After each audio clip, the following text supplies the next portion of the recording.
Hey everybody, two very interesting thoughts in this video. Now one of them is something which we looked at earlier this morning, but again it's just more proof that it is the case, and the second one is going to be an opinion related piece that we're going to be looking at too.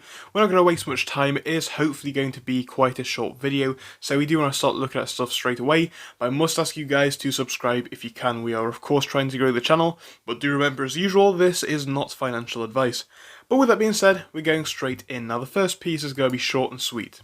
It was reposted by AuTechSky on Twitter, on Reddit, and that is JD Ruckus. Now it was initially posted on Twitter by iHorse. You will know iHorse from many different posts that he has done before on Twitter, but let's see what the AuTechSky has captioned it, then we'll have a look at what iHorse said down below.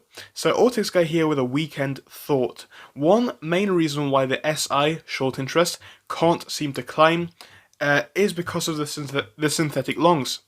They've been created by naked shorts. They cancel each other out, they cancel themselves out in the short interest calculation. Almost all shortly in the past year have been naked shorting. Have a great weekend.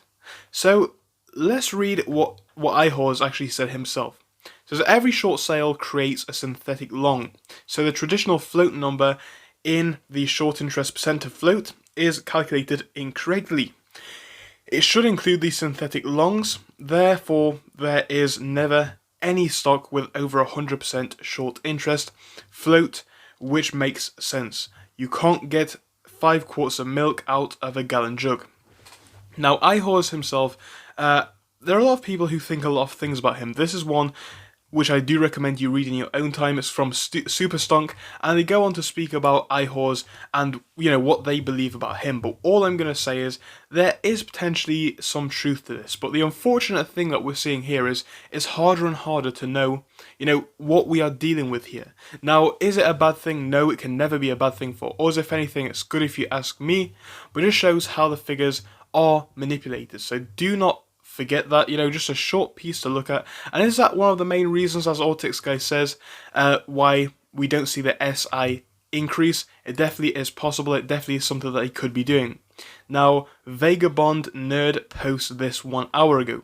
It's a few different individuals on Twitter. I'm not going to read any of them out because it just doesn't matter, but the images speak for themselves. Pages and pages and pages and pages and pages and pages of the same things. Now, what does this all mean, right? What does this mean? It shows us what we're dealing with here. We knew it was the case anyway, but now it's almost certainly proof.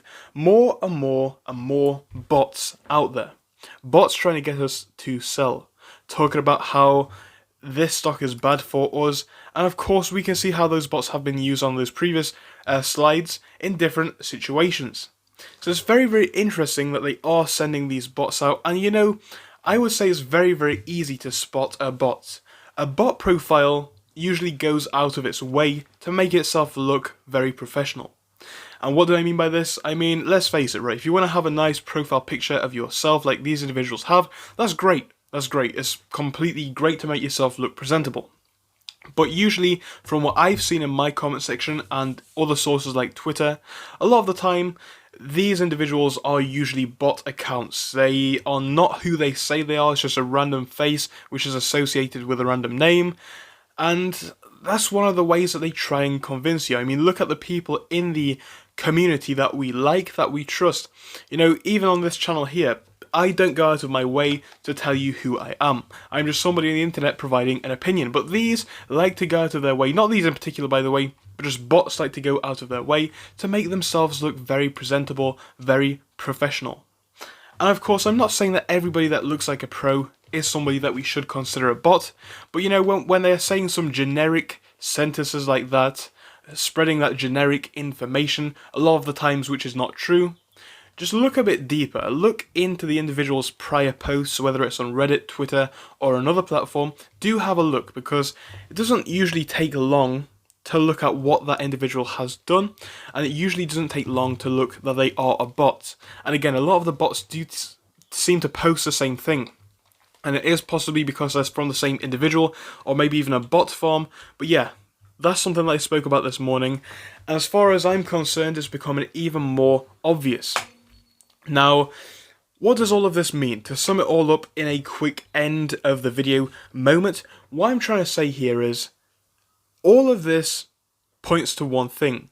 From the bear side of things, it shows that the bear argument is getting weaker and weaker. There's basically no bear argument left, and they are doing everything that they can, pulling every single tactic out of the bag to try and get us to sell. And the other side of things, where the data is concerned, it's another thing to think about. It's not something which I'm going to say is necessarily the case, and even as Ortex guy says, it is only a thought, but it's a great thought nevertheless, and it is something worth noting, and that's why I decided to share it with you guys in this video. So what do you think to where we are right now with all of this situation, with the bots and with the information out there? What do you think comes next? I want to hear what your thoughts are down in the comment section. Again, this was only intended to be a relatively short video, so I hope it was relatively informational. If you did enjoy it, make sure to smash that like button and do subscribe if you can. But remember, as usual, this is just my opinion. I'll be back with you guys later on for more stuff, but thank you so much for joining me in this one. Hope to see you later. Goodbye.